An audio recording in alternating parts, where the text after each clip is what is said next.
नमस्कार।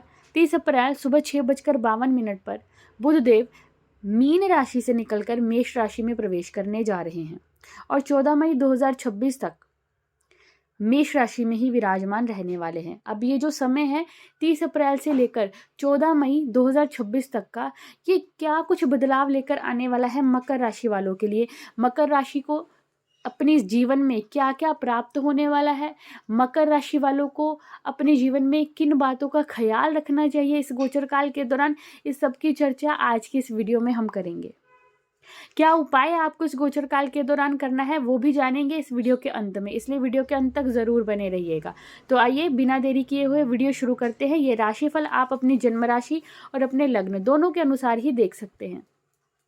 मकर राशि वालों के लिए बुध का ये गोचर उनकी राशि से चतुर्थ भाव में होने जा रहा है।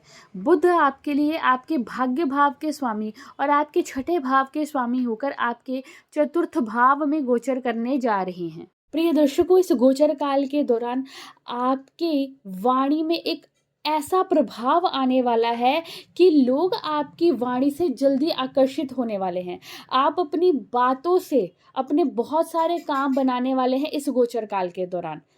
ये गोचर काल मकर राशि के जातकों के भाग्य में वृद्धि लेकर आने वाला है। आपके भाग्य का साथ आपको इस गोचर काल के दौरान प्राप्त होने वाला है। सुख सुविधाओं में वृद्धि आपके लिए दिखाई दे रही है।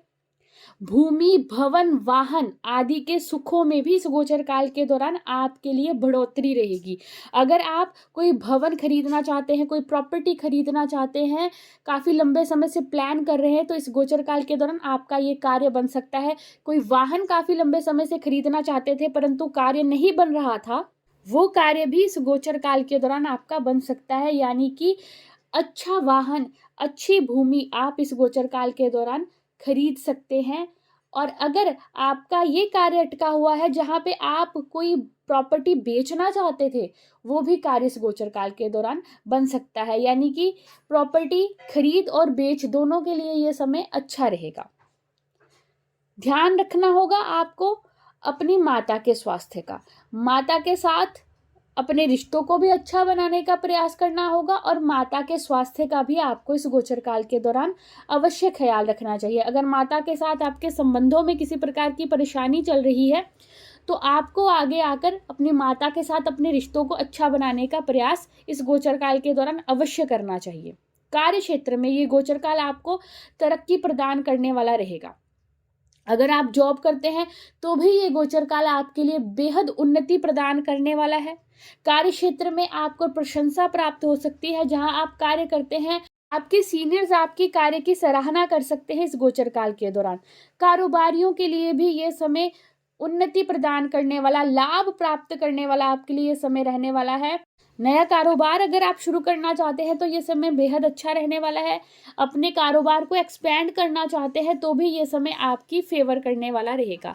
प्रिय दर्शकों, कोई नई अच्छी डील आपको इस गोचर काल के दौरान प्राप्त हो सकती है। और मकर राशि के जो जातक कोई इंटरव्यू समय के दौरान अगर आपका पेंडिंग है, ड्यू है, आपको कोई इंटरव्यू समय के दौरान देना है, तो भी आपको शुभ फल इसके प्राप्त हो सकते हैं। आप खूब मेहनत कीजिए। जितनी मेहनत आप अपने कार्य क्षेत्र में इस गोचर काल के दौरान करने वाले हैं, उतना ही भाग्य भी आपको सपोर्ट इस गोचर काल के दौरान करने वाला है।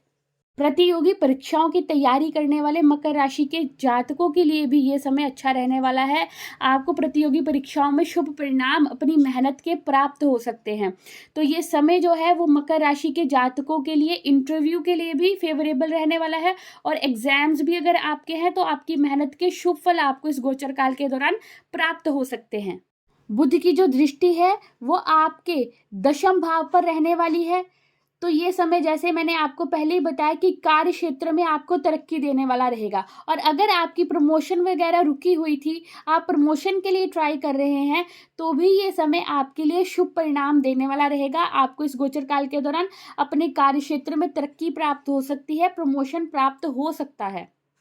यदि आप नए रोजगार की तलाश में हैं तो नए रोजगार की तलाश करने वाले जातकों को भी इस गोचर काल के दौरान अच्छी अपॉर्चुनिटीज, अच्छे अवसर जॉब के प्राप्त हो सकते हैं। प्रिय दर्शकों, यदि आपका कार्य वाणी से जुड़ा हुआ है तो भी ये गोचर काल आपके लिए बेहद शुभ रहने वाला है। आपको तरक्की इस गोचर काल के दौरान प्राप्त हो सकती है, और खासकर जो लोग ऑनलाइन कार्य करते हैं, वर्क फ्रॉम होम करते हैं, मकर राशि के उन जातकों के लिए भी यह समय तरक्की प्रदान करने वाला रहेगा। आर्थिक स्थिति की अगर बात करें तो आपकी आर्थिक स्थिति इस गोचर काल के दौरान मजबूत रहने वाली है। केवल आपके पास धन आगमन ही नहीं होगा, बल्कि धन संचय भी आप इस गोचर काल के दौरान कर पाएंगे। पैसा आपके पास एक अकेला आएगा नहीं, बल्कि आप अपने पैसों को सेव भी इस गोचर काल के दौरान कर पाएंगे। तो धन संचय की स्थिति भी आपके लिए इस गोचर काल के दौरान बन रही है। बस ध्यान रखना है कि जल्दबाजी में आपने कोई डिसीजन नहीं लेना, कोई इन्वेस्टमेंट करनी है तो थोड़ा सा सोच विचार अवश्य कीजिएगा।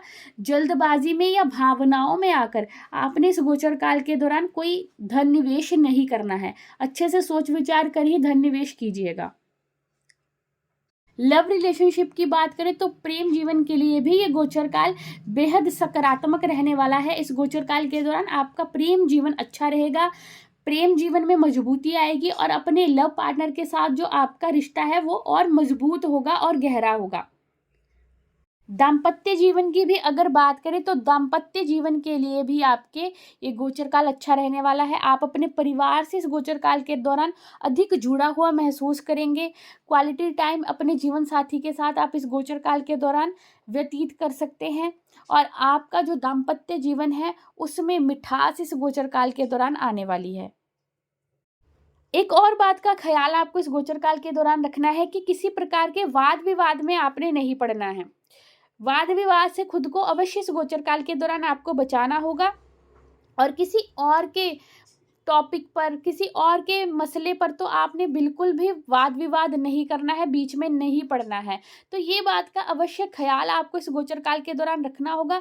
इसके अलावा ये गोचर काल आपके भाग्य में वृद्धि करने वाला है, आपको तरक्की देने वाला है। जिस बात का ख्याल रखना है वो मैंने आपको बता दी है।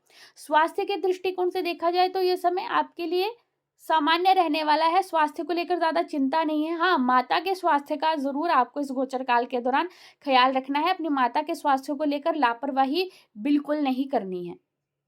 और अगर आपकी माता के स्वास्थ्य में पहले से ही कोई कमी है, कोई परेशानी चल रही है, तो अपनी माता के स्वास्थ्य का और भी अधिक ख्याल आपको रखना है।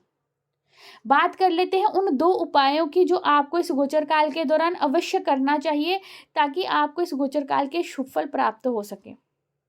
सबसे पहले तो आपने इस गोचर काल के दौरान हर बुधवार के दिन गाय को हरा चारा खिलाना है, और दूसरे उपाय में आपने हर बुधवार के दिन गणेश जी को हरी दुर्वा अर्पित करनी है, और गणेश जी के समक्ष घी का दीपक आपने अवश्य प्रज्वलित करना है। मैं आशा करती हूँ ये गोचर काल आपके और आपके परिवार के लिए शुभ हो। धन्यवाद।